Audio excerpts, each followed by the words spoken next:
McBride, talking on event planning. Kelly is the director at the Osceola Public Library in Wisconsin. She's originally from Duluth, and she's worked in a number of Minnesota libraries, including U of Minnesota Duluth and South Central Minnesota Exchange, Interlibrary Exchange, which is now part of TBS. She received her bachelor's degree in history from Duluth, a master's in history from Minnesota State Mankato, and just recently finished her MLIS at St. Catharines. For the past couple of years, Kelly has been involved in a $4.5 million campaign to raise money for a new multifunctional facility in Osceola. And that's probably where she got to know so much, or at least add to her knowledge on event planning. So thank you, Kelly. We're happy to have you here. Go ahead. Okay, thanks, Shelley. Thanks for the great introduction. I hope everybody is having a lovely Friday with the sun shining, even though it is bitter cold outside. I don't know why that cold had to come back. I'm calling in here from Osceola, Wisconsin. If you don't know where Osceola is, it is just over the river, actually, from Minnesota. I can see Minnesota most of my day when I'm out walking. And if you know where Forest Lake, Minnesota is, it's just north of Forest Lake, just across the river. So that's where I'm calling from. I'm going to talk to you today about event planning, big and small events for big and small libraries. Here's a picture. Right over in here is Wisconsin, over here is Minnesota, so we're pretty darn close. Shelley introduced me a little. I am originally from Duluth. I've worked in libraries sort of all over Minnesota, I guess. I just finished my MLIS at St. Catharines, and I actually worked on a mini master in project management from St. Thomas. I did that last summer. So I'm getting pretty comfortable with project management, although there is still a lot to learn. Today I'm going to talk to you a little bit about why we do events in our library, why I think project management is a great tool to help you plan and execute events.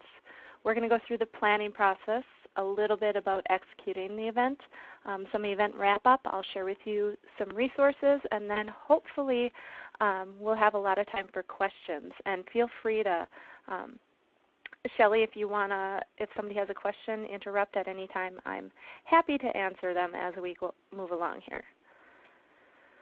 So we talked a little bit about who I am. I'm the current director at the Osceola Public Library. I've been here 4 years now.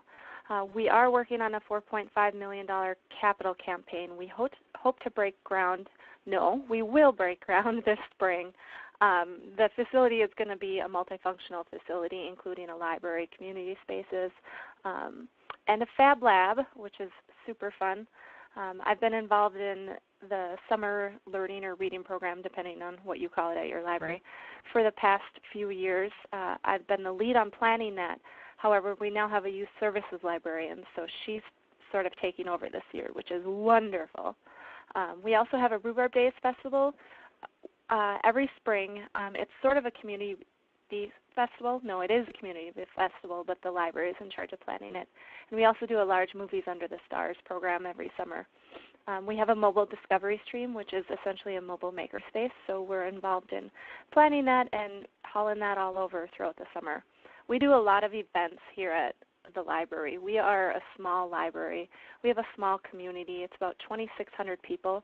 Our service area is around 11,000, and we have nearly 7,000 registered users. So while we are a small community, we have a lot of support within the community, and we are a busy, busy little library. And for me personally, I just love event planning. I love planning and organizing. And I've always loved being an entertainer and a hostess, so event planning is just sort of my gig. And here are my two daughters and me. I was dressed up as Pete the Cat. Last year we hosted the Walker Art Institute Internet Cat Video Festival as part of our Movies Under the Stars program that I mentioned previously. So I thought it'd be fun to dress up as Pete the Cat. All right. So first we're going to talk about why it's important for libraries to host events. While hosting an event could fulfill the mission, vision, goals of the library, we're always looking to do that. But for me, when I read this quote by Brett Lear, I was like, bam, this gives me, when my board members ask me, why do we do events, this and that, this gives me like a solid quote to say, and I just love it.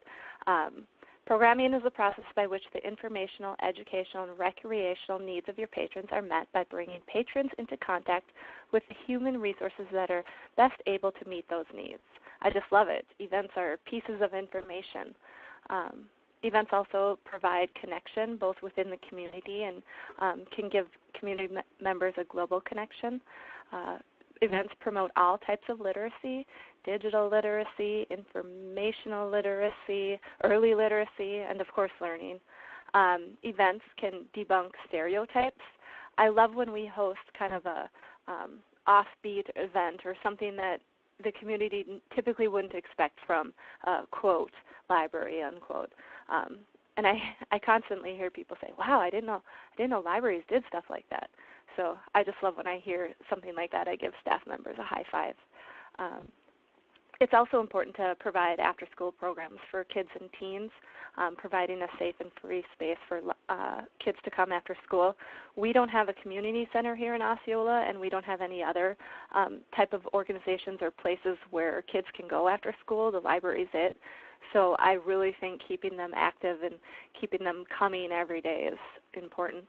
And of course, technology. We are responsible, I believe, for providing people who don't have access to technology with the technology they need, and also teaching people who don't know how to use technology to use their technology. So that's just sort of why I think we should be hosting events. Now we're going to go to the how. I think project management is an excellent tool to utilize to help you with your event planning.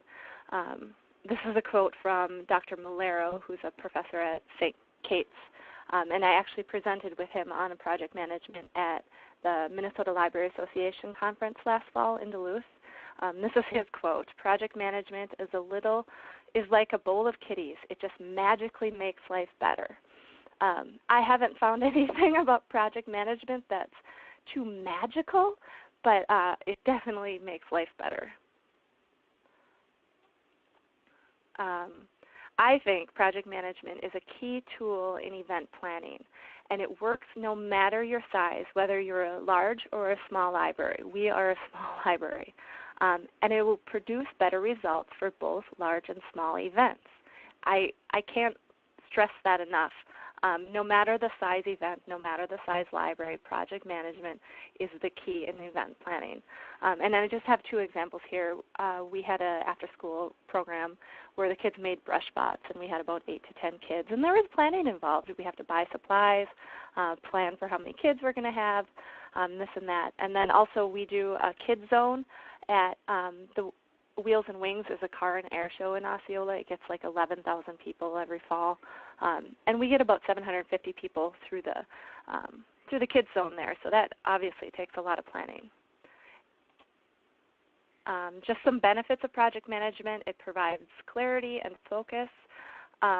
It gives your team a sense of where you are at. If you have a clear project plan, everybody knows what's happening. Everybody knows the milestones you've reached. Everybody knows the schedule, and everybody knows what you're trying to accomplish. It gives you a little altitude. You see the forest for the trees. And this is, again, just not getting stuck in the weeds, not getting bogged down in details, knowing what you're doing and where you're heading. So if you don't use project management, you are more likely to have project failure, project exceeds budget or time constraints, and this would be associated with scope creep, which we'll talk about in a couple minutes here. And project issues can cause burnout or loss of respect for the team involved. And I don't know if any of you have ever been involved in an event or just a project in general at your library where it hasn't gone well, the planning process didn't go well, or the end event or end project didn't turn out well. And, staff does get bummed. And project management will really give you the tools you need to prevent that from happening. Project management is not scary. I don't know, like Dr. Malero said, whether it's magical, but I do know it's not scary. I'll go with not scary over magical. I took that mini master's in project management at St. Thomas last summer, and I was in the room with all engineers. I was the only librarian, and a lot of the project management stuff is pretty technical. There's no doubt about that. However, it's conquerable, and it ends up being a great tool. Just some basics about project management. A project is a temporary endeavor undertaken to create a product, service, or result, an event, essentially. Project management is the application of methods, skills, and tools to project activities to meet project requirements. And like I mentioned, I think event planning is a great way to learn or practice project management. Traditional project management works well in event planning. In the class I took, and if you read anything about project management, they talk about different types of project management. I really haven't gotten into a lot of it. However, and I don't think I need to. I think traditional project management works really well. And these are just the 5 stages, and we're going to talk about them today. We're going to go through them in the rest of the presentation here. Initiating, planning, executing, monitor and control, and closing. So let's start at the beginning. Where is that again? Where does an idea come from? Where does your idea for an event come from? Inspiration or problem to solve. A lot of times that's what gets us really excited about an event, is if we come up with a really great idea. Ideas can also come from planning documents, like your strategic plan. Hot topics. I know fake news is really big right now. We're planning to host a professor from Augsburg in March is going to come. It's kind of a last-minute plan, but we really want to do something on fake news. Are there individuals that need to be served in your community? Have you noticed there's a group that you haven't really had at the library and you think that you could address their concerns or issues or something like that? And then also suggestions. Everybody has an idea, right? People talk to me all the time. Staff come to me, patrons come to me, board members, friends, members with ideas or suggestions for services, but for events as well. And I have my caution sign here. You don't have to jump at every suggestion or hot topic. We're going to talk a little bit about say no in a couple slides here, but you don't have to do everything that's suggested to you, and you don't have to tackle every hot topic. If it's not something you do at your library, if it's not part of your vision, mission, and goals, you just don't have to do it. I have the example here of Scrabble Club. It says bad idea. One of our patrons who I really liked came to me with the idea he wanted to have Scrabble Club, and I love Scrabble, so I was like, oh, this is a great idea. And then a staff member who also loves Scrabble thought it was a great idea as well. So I probably should have done some more planning. This was a few years ago, before I learned project management, before I said okay to this. But there wasn't a lot of cost involved. We had a couple Scrabble boards. I think we purchased one more, and then we purchased a Scrabble dictionary. So I said, okay, let's do this. As the plan progressed for this event, it was going to be, I think, like bi-monthly event on Tuesday. The gentleman said, he'd facilitate it. He wanted to do it at like 2:30 in the afternoon. And, red flag goes up. I'm like, that's a terrible time. Who do we want to come to this? Anyway, it just got a little out of hand, and nobody ended up coming. And it just don't work out. And I feel bad because the patron ended up feeling really bad about it. And nobody came. We did for like 2 months. Nobody came to one. And it was just a bummer. However, a good suggestion, I have my thumbs up there, was Tech Help with Ben. Ben was an employee here. He was a senior in high school, actually. He's an absolutely wonderful human being, and he's very techy. And he came to me. He said, I've been noticing that older adults come in and they have tech questions. He's like, and I really like helping them, and, I seem to do a good job. He thought he was good at it. So he suggested we do a program called Tech Help with Ben on Tuesdays. I think it was like from 3:30 to 7. People could sign up and meet with him in half-hour increments. And it was a fabulous program. And not only, was Ben excited about it, but also it fulfilled one of our goals in our strategic plan. We really wanted to provide more services for older adults in our community. So it was a great suggestion, and it worked out really well. All right, here are just some more suggestions that I've received for program or event ideas. The Craft the Day Away, that was an event. One of our librarians came up with the idea. She is in charge of the adult winter reading program, and she wanted to do crafternoons on Saturday. And she likes crafts. Her friends like crafts. She's involved in a quilting club and this and that. So I knew it was going to be a success because she was excited about these crafternoons, and she would tell her friends about it and get them excited about it.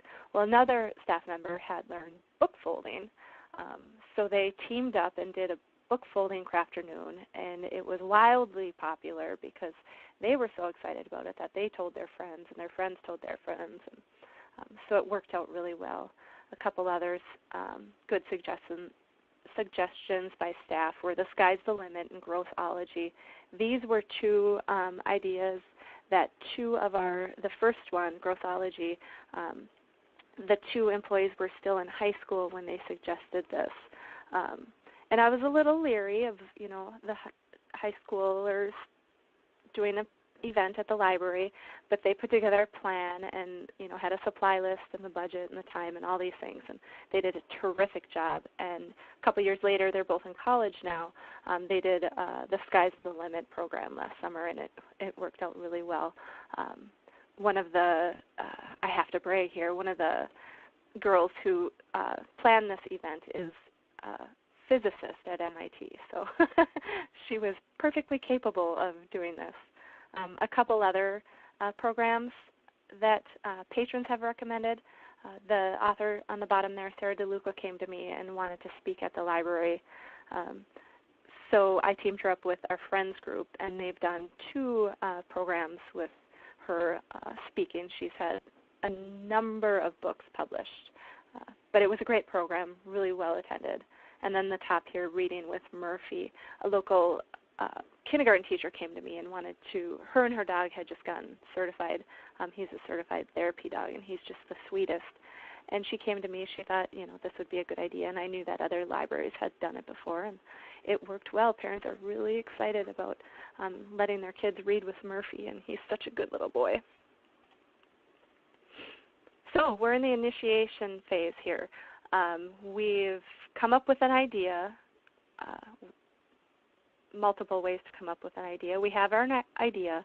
What do we do next?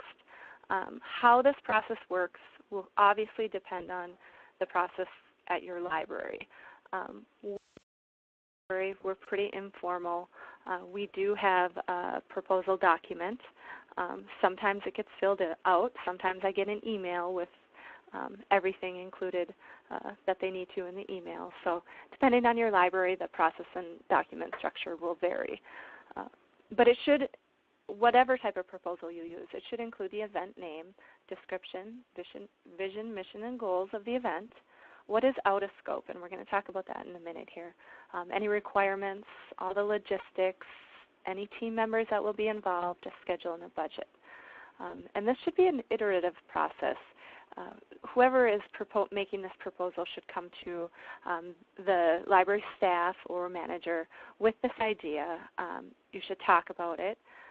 It should be shared among the team and stakeholders. And whoever writes the proposal should rewrite it and rework it till everybody agrees and everybody's excited about it. I really like the idea of a proposal being agreed upon by not everybody on staff, but a lot of people on staff, because if you have more people involved in the process and more people passionate about the process or the event, it's just going to end up being a lot better.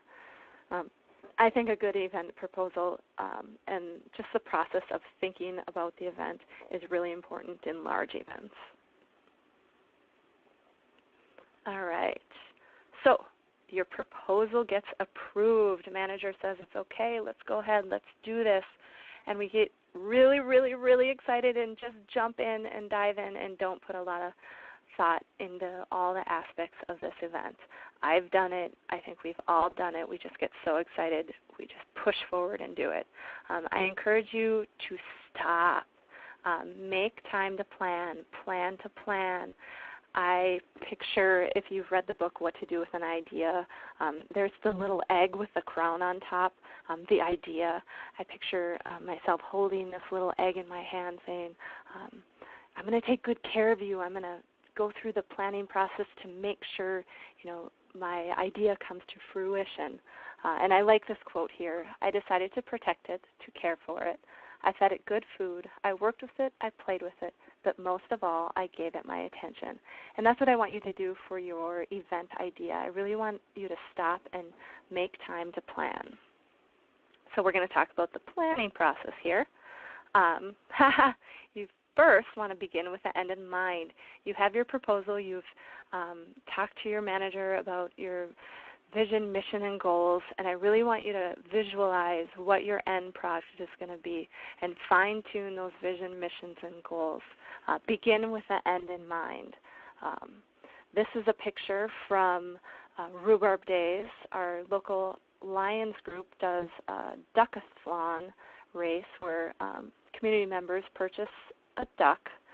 They're given a number, a raffle ticket, and then all the ducks are dumped into the local pond, and then they go under the highway and then over the waterfall. And I just want you to think about your event, and can it be as magical as rubber ducks being dumped into a pond by a bulldozer? Actually, it's pretty funny.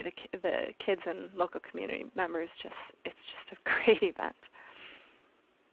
Okay, so we're planning. What do we plan? We plan the scope, time, cost, quality, human resources, communications, and risks. So we want to talk about all of these things. And just a note, project management refers to these as knowledge areas, and I've changed them around a bit to suit our event planning needs. So we're talking scope. This is what you want to achieve, your purpose, your vision, mission, and goals. And as I mentioned, you've put this in your proposal document, but now we're talking planning documents, and document in quotations because it's not really like one document. You probably have a lot of stuff all over, but we're talking planning here. So you want to fine-tune what you're going to do. You want to establish a baseline. Again, that's a project management term. What your event is and what it is not. What is out of scope. You want to do this so that you can prevent scope creep or the uncontrolled expansions to project scope without adjustments to time, cost, and resources. And I love this about a good scope statement, really knowing what you want to accomplish and what you don't want to accomplish, what is out of scope. For me, it has been instrumental in giving me the ability to say no. When I started this job, I walked in saying, I'm never going to say no. I'm going to say yes to everything. And I really did have that mentality for a long time. I've read a couple things and, grown as a person, and now I know project management. So I'm able to say no when it's out of scope, when it's not something we want to achieve. So I just have some quotes here on the magic of saying no. My favorite is at the end here. It's only by saying no that you can concentrate on the things that are really important. And this is, again, keeping with our scope, what we're trying to accomplish, and saying no to what's out of scope. Saying, no, maybe we'll do that next year. Maybe that'll be another event or another time we can do something like that. Just having a good idea of really what you want to do is very important. And know that you can say no to the rest. Okay, we're planning scope. These are going to be kind of no-brainers, the next few slides. In your scope, you obviously want to include the type of event. What do you want to accomplish, and what type of event will help you to do that? Sometimes we don't always start with the event in mind. Oh, I want to do a discussion with this author, and these people are going to come, that type of thing. Sometimes we're more, I really want to get some tweens involved in a book discussion, but they really don't like book discussions. What's a good way to get them talking? So you're brainstorming the type of event that could accomplish that. And then from my experience, talk to stakeholders and people who are passionate about the topic to decide what best suits their needs. And a huge example, I think, for all of us are teens. I don't pretend to know what type of an event a teen would come to. I just don't know.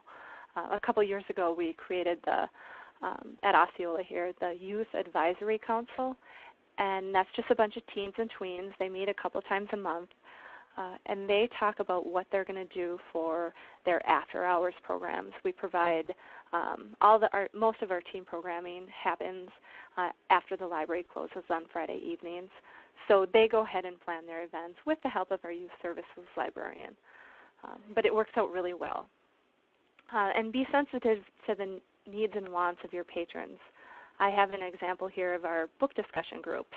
We have a fabulous book discussion group, an adult book discussion group that meets the last Wednesday of the month. They've met for 10 years maybe, and it's always about 12 to 15 people regularly. But it's pretty much the same group of people.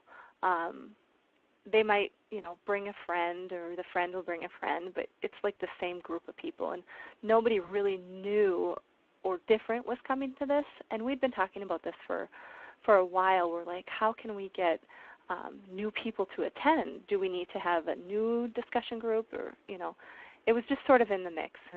And about 3 years ago, one of my librarians came to me, and she's an avid reader and a passionate library supporter, but she would never attend this adult discussion group. It just wasn't her gig. So she said, over in River Falls, they're doing a book discussion group in the local pub. Could we maybe do something like this? Would you help me do this? And I'm like, of course I'll go to a book discussion group in the local pub. Yes, I'll help. Let's do this.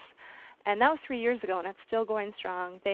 She has regularly 12 people at the discussion group. And it's a totally different group of people than the other discussion group. It just needed to be, they like that environment better. It just needed to be a different type of event. Clearly, you're going to, again, this is kind of a no-brainer. You're going to think about the size of event. And then just a couple notes on how can you predict attendance. How do you know how many people are going to come to your event? Past experience, have you done something like this in the past? Will you have the same sort of attendance? You can talk to local libraries. If they've done something similar, what has their attendance been? A lot of times you can talk to the speakers or presenters and see if they can give you sort of an estimate. I know a lot of presenters around here kind of do the library circuit, and they go from library to library to library, so they can say, well, in the community your size at this library, this is how many people we had. So you can get an idea from them. Some presenters also have like a following, like the diehards who go follow them from event to event to event. So they can, the presenter will say, well, I know there will be at least 25 people who follow me, that type of thing. But be sure to ask. And why does this matter? Why does planning the size of the event matter? Location planning, clearly, it needs to fit in the space you have. We have very limited space at the library, so we are constantly, our motto here is, everybody's welcome, but not too many people. Oftentimes we have to limit attendance, and we do this through registration. Sometimes we'll say the first 25 people are invited, that type of thing, but I don't like doing that. But you just have to do it sometimes. Also, knowing your event size matters because you have to count attendance. What type of what type of tool are you going to use to count your attendance? We do a lot of stuff out in the park next to the library, so people come and go. So at any one point, if you count, it doesn't really reflect how many people are there.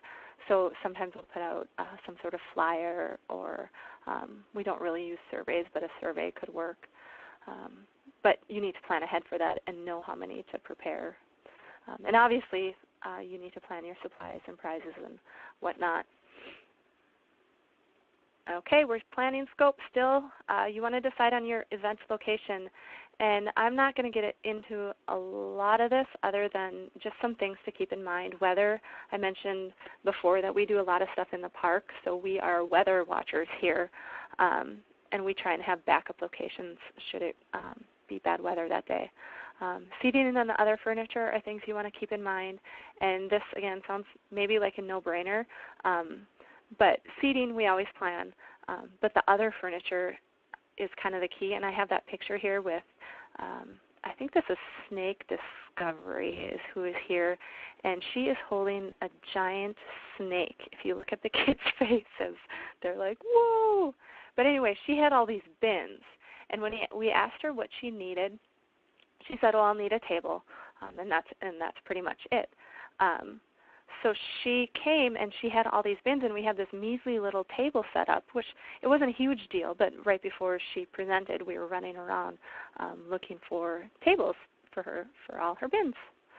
Acoustics is something you want to consider. We do stuff in the park, out in the park a lot,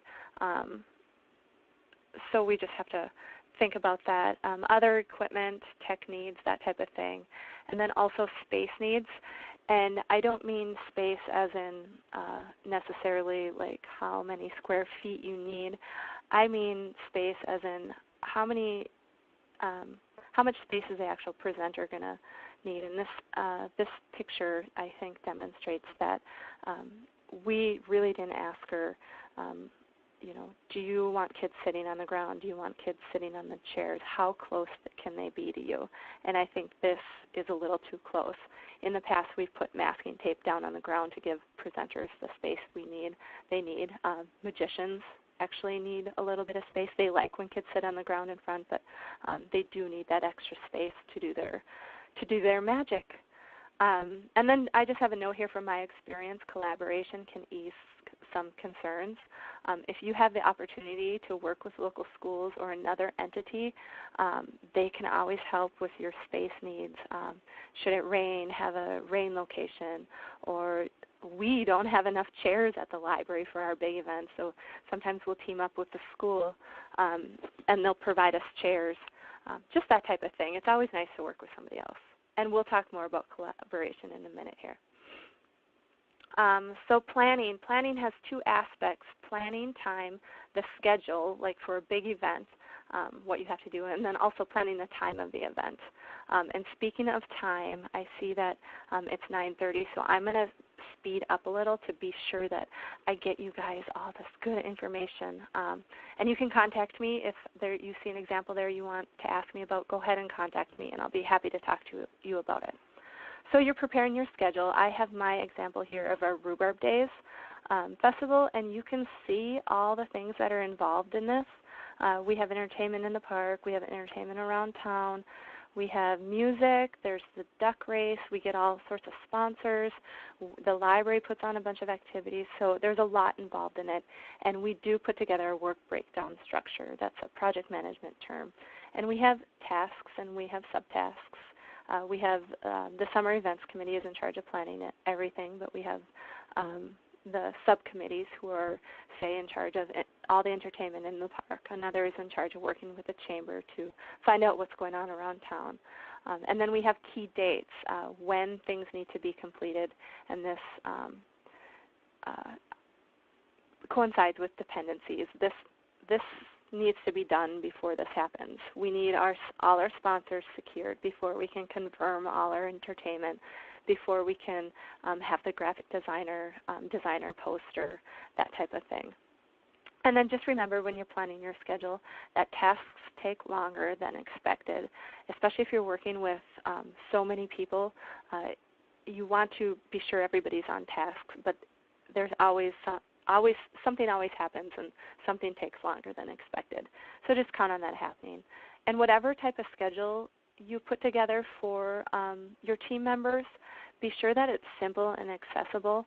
I know when we talk project management, a lot of you might think of like Microsoft Project or some sort of free software you can use for project management. And I encourage you, if you're interested in project management, to learn that, but know that a lot of people at your library will not learn that, and volunteers and patrons that you work with definitely will not learn that. So while that software is wonderful, it's not necessarily, I found in my situation, something that's accessible to everybody. So we use Google Docs. We have a shared calendar. Excuse me. And I found that even like Google Docs is stretching the tech savviness of some of the people involved in it. So just keep that in mind. Okay, the second aspect of time is you want to plan the time of the actual event.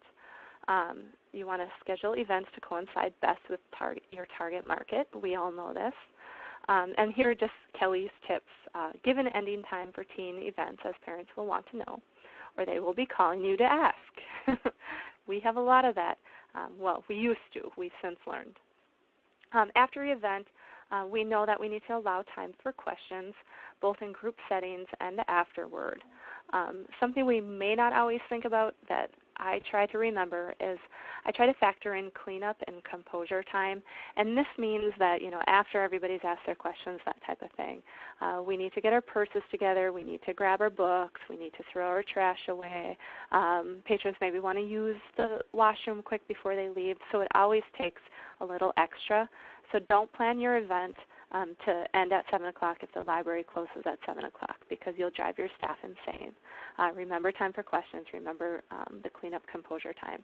And I encourage you to assign a timekeeper at your event, whether to keep all the activities rolling, make sure the presenter, remind the presenter what time it is, how much time they have left, how much time they have questions, that type of thing, because you want to be conscientious of people's times. And speaking of times, I have two examples here. We have a morning story time, and a number of years ago we decided that we should do something for parents who work and aren't able to attend morning story time. So we have our nighty-night story time, and we do that once a month. Now that we have a youth services librarian, Rebecca's been here for a while now. We may do that more often, but it's once a month right now. And then also we have our OPL teen night. I mentioned before we do after hours. Our teens, before we had our after hours, we could never get teens in. Our local teens are pretty busy after school. And while they come in to hang out, just a structured activity wasn't really working well. So that's when we formed the Youth Advisory Council. We called them the YAC. And they thought Friday nights would be perfect because we're a rural community. There's not a lot of places for kids to go. If they go anywhere, they have to drive, and then it probably costs money. So we do our teen activities Friday evening. Okay, we're still planning. We're talking cost here. I'm going to be quick with this because a lot could be said about planning your cost of your event. Typically, when we begin our proposal and we begin planning, we know how much is available. In an ideal world, we could just start with our idea and dream up however much we want to spend, and but that's not the way it works in the library world. I say here, be accurate, and we might be thinking, well, duh. But by this I mean, when you're putting your budget together, if something costs $4.99, you need 5 of these things that cost $4.99, but you think you might be able to get them for $3.99, but you aren't sure. Go with the $4.99. Because if it turns out that you couldn't get them for $3.99, it's just going to upset the budget. So be as accurate as possible. Some budget considerations. This is a short list. Promotions, advertising, staff time, supplies, decoration, prizes, location fees, presenter, speaker fees or honorariums, and refreshments. And going into your planning process, know who approves expenditures and who orders supplies, because these aren't always the same people, and you want to make sure you're all on the same page. So if your proposal gets approved and you're planning your event and you need all these supplies, be sure that you know the person on staff who's going to order these for you, and be sure that they know your manager has approved ordering those. So there's a little communication I think that needs to happen. And also consider grant or sponsorship opportunities. We recently booked the Teddy Bear Band. for Rhubarb Days this year, and it's kind of a bigger name for us. And they supplied us with a list of grant opportunities to help pay for them, and it was wonderful. I know other presenters have done that in the past, but I wasn't aware of it until now. And it does take some time to go ahead and write these grants, so you do need to start planning early. We count on sponsors for Rhubarb Days, for our summer learning program, and for Movies Under the Stars. Every year we raise, for those events, between $10,000 and $12,000. There's no way we could pull off these events without our sponsors. It just would never happen. And then just a note on scope, time, and cost. They're the triple constraint, they call it in project management. You can't change anything to the scope, the time, or the cost of the project without affecting the other two. So that's why once you have a good scope and your budget and your time, you really have to stick to all of those. And if something changes, then you have to consider what's going to change for the other two. I have the example of I mentioned that we hosted the Walker Art Center Internet Cat Video Festival last summer, and going into that, we really didn't know what would happen. We'd done Movies Under the Stars before. We get regularly like 200 and 250 people with this. We really didn't know. We didn't have a good idea of our scope, and I don't know, looking back on it, whether we could have. The first year Walker did it, they had 11,000 people. We knew we weren't going to have 11,000 people, but we really didn't have a good idea. With that in mind, not knowing our scope, we ended up spending a lot of time preparing activities and a lot of money on activities, and staff just invested a lot of time in it. And it turned out we had a good crowd. We probably had around 350 people, but it wasn't worth the time and money we put into it because we didn't have a good idea of what we're doing. But as I mentioned, I don't know that we could have. Okay, we have talked about scope, we've talked about time, we've talked about cost. Now, just briefly, we're going to talk about quality.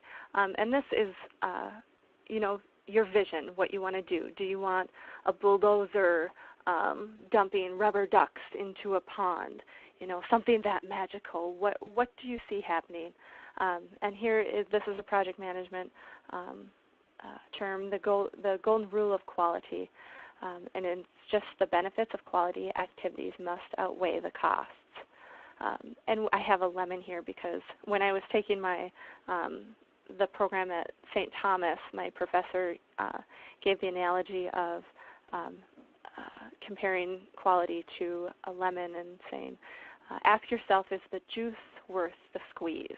And I ask myself constantly, in event planning and everything around the library, is my effort going to be worth the outcome?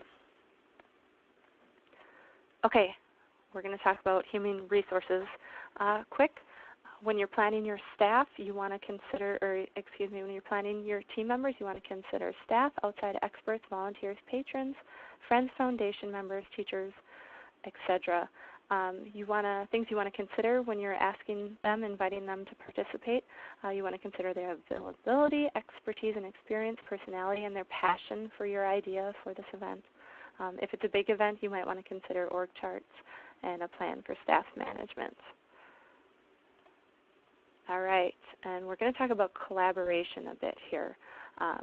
I love collaborating because we have a very limited budget and we're a small library, and we don't want to duplicate services of anything else going on in the committee, so we want to work with everybody. And the benefit of this is sharing resources, sharing staff, equipment, time, and money, more brain power, you get better ideas, and more community involvement. This example here is we work with Osceola Main Street Chamber a lot, and we do Light Up Osceola every year. It's in the park next to the library. They do a bunch of stuff outside, and we do a bunch of stuff inside. And it's just nice to piggyback with them and be a part of such a great event. I think they had 750 people attend. I think 300 came through the library, so it's a big deal. Who you can collaborate with. local law enforcement, fire department, local schools, local libraries, sports teams, local organizations, nonprofit businesses, and national organizations. And this is an activity we did a few years ago for Library Card Sign-Up Month. We went around and talked to all the businesses and asked them if they'd give people an incentive if they showed their library card on Fridays. And you'll see that big chunk at the bottom. Those are all the businesses that participated and what their incentive was. It was a cute little program. And here's just some more examples of who we have collaborated with. On the left there, the Public Safety Family Fun Night. That was working with the local fire department and the police. And then above there, we did a baseball clinic with the local baseball team last summer, and we're going to do it again this summer. It was a huge hit. That's me in the middle putting Cheetos on a teacher's head at the school. The schools let us come in the spring and present to all the kids on our summer learning program. And we give them materials and get them all excited about signing up for the program. And the bike safety there, we worked with Wisconsin Bike Fed, and they came and they put on a bike safety program in a local parking lot, and it was wonderful. You can work with other libraries. We have worked with the Dresser Library and the St. Croix Falls Library on a number of things, and we just pool our resources because none of us are large libraries and none of us have a lot of money. The all library sports and games and the summer picnic, so that was a big party to celebrate the end of the summer reading program, and we all announced our winners, and we each library went to local grocery stores and gas stations to ask for food.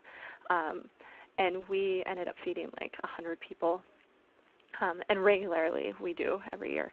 And then the Big Fun Playdate, that's an early literacy activity. Again, it's something we pooled our resources, and we went from library to library with these Big Fun Playdates.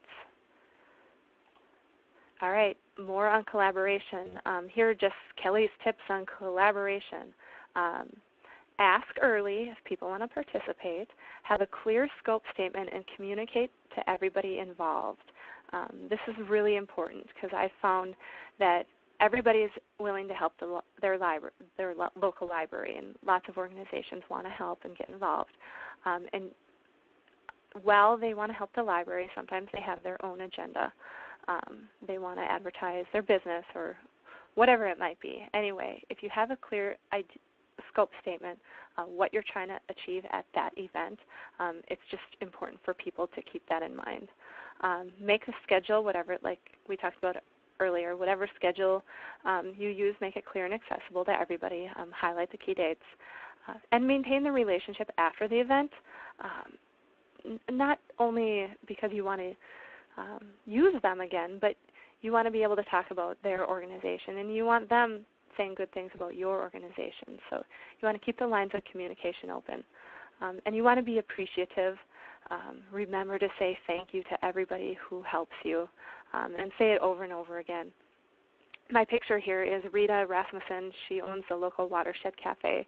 She's come in a couple times to talk to our kids about healthy eating, and she has them make little treats, and it's been pretty popular.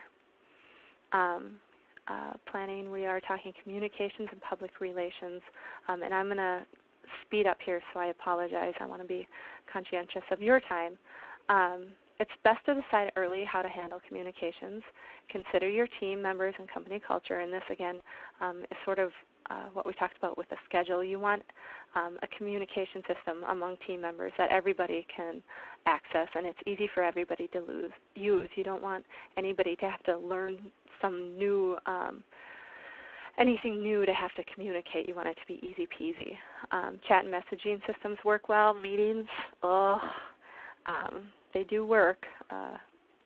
Email works well, and I love shared documents. I could do a whole webinar on advertising and promotions, but that would be a whole nother webinar. So these are just Kelly's cost-saving tips for free publicity. Ask local papers for free help with design, printing, and advertising. It never hurts to ask.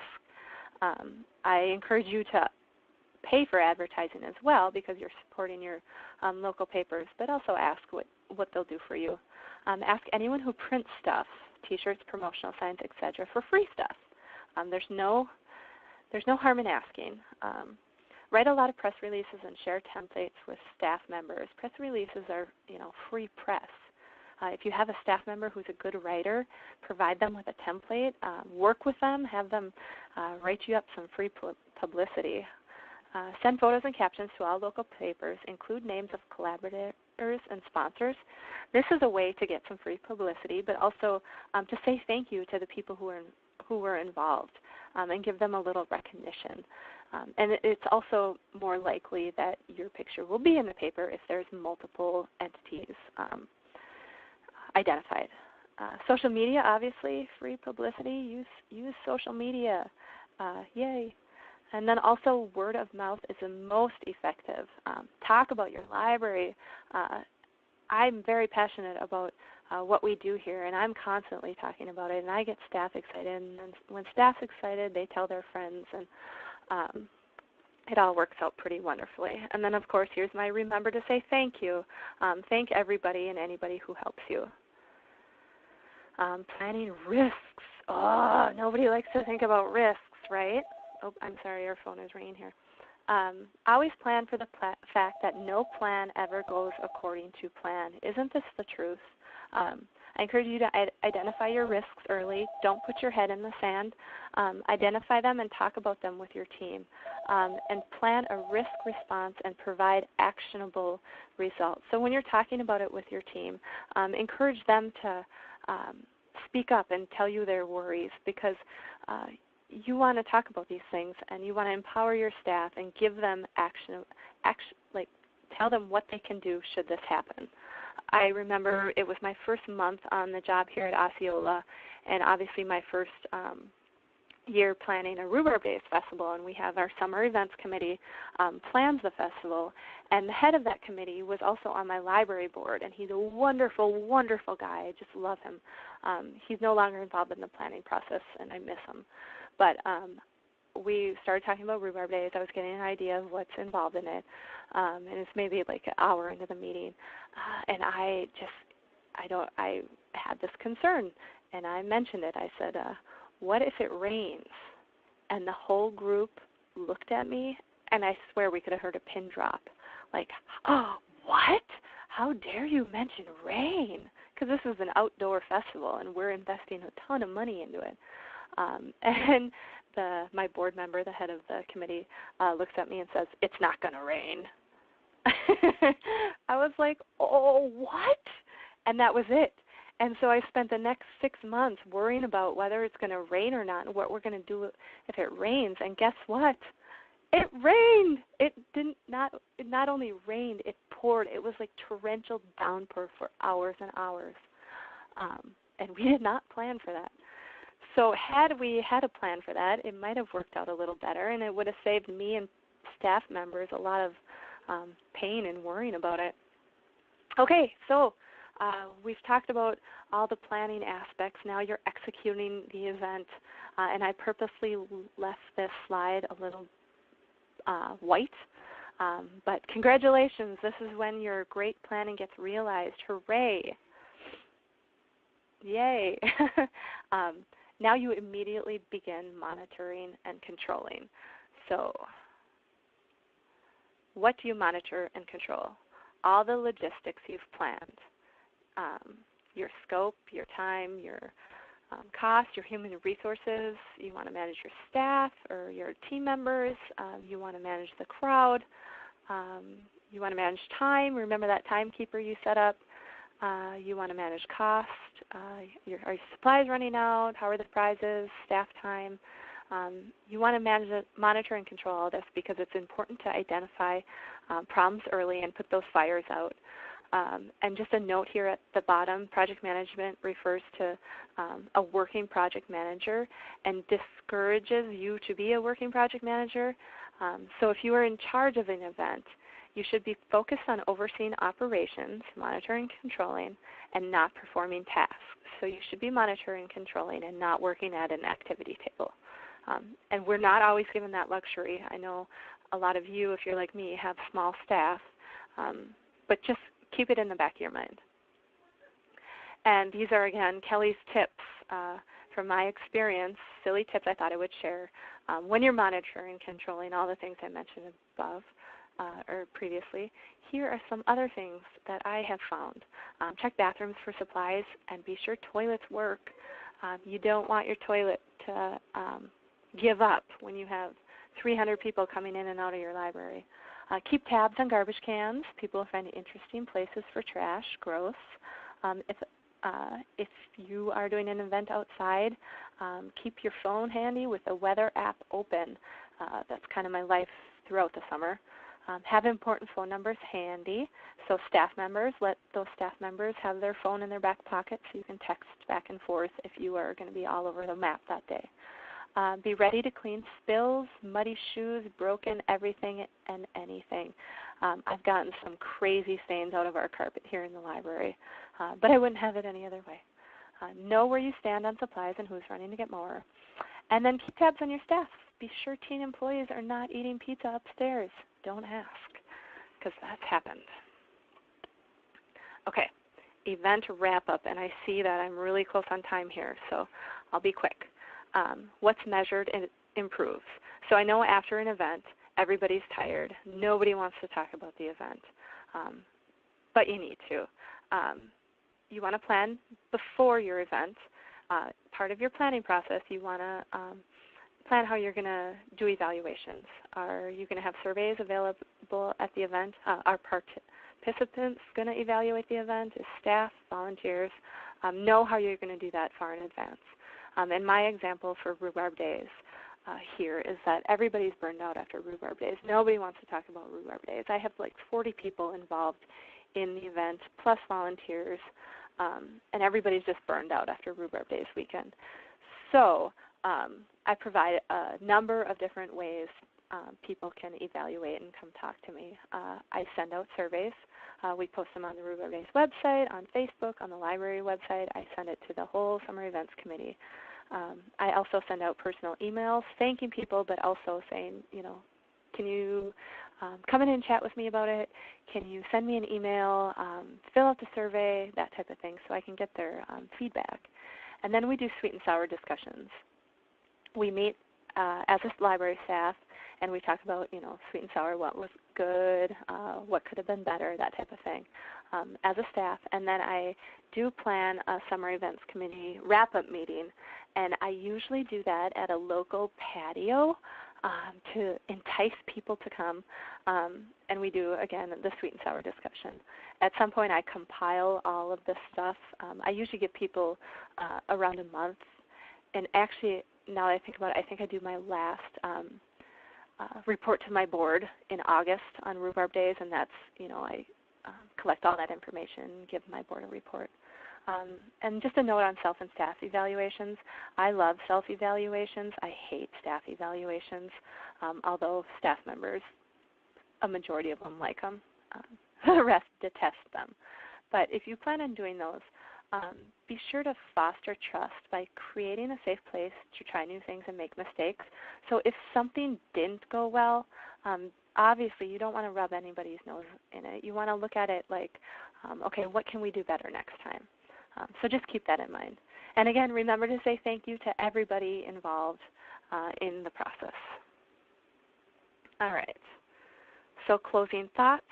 I talked a lot, and I talked a lot about the library. I feel like I missed some stuff, so please contact me if you have any questions or want to talk about anything else. And I just really want to say that I love event planning, and I love that I've learned project management because it is just an essential tool in planning good events. So here's some resources, and I have plenty more if you're interested in project management or event planning. And yeah, and thank you. Thanks for listening to me for the last hour. Here's my contact information. And then if you're interested in learning more about our campaign, there's the campaign website. And that is me with little Kelsey.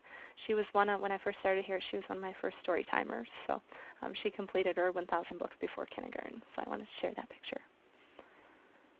So yeah, that's it. Are there any questions?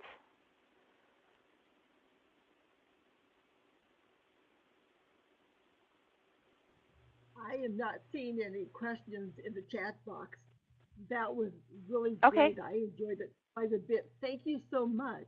And if anyone wants to contact Kelly and you didn't get the email there, you can always type going to the Osceola Public Library's site, or you can also email me, Shelley at SAMMIE.org, and I will get you the information. And thank you so much, Kelly. Thank you. And Yeah, thank you, thanks for having everyone. me. This was a lot of fun. Thank you, everyone, Enjoy for your attending. Friday. You too. Goodbye now. Bye, everyone. Bye-bye. I will I will be sending out an evaluation to participants, so watch for that email. Okay, goodbye. Bye-bye. Thank you.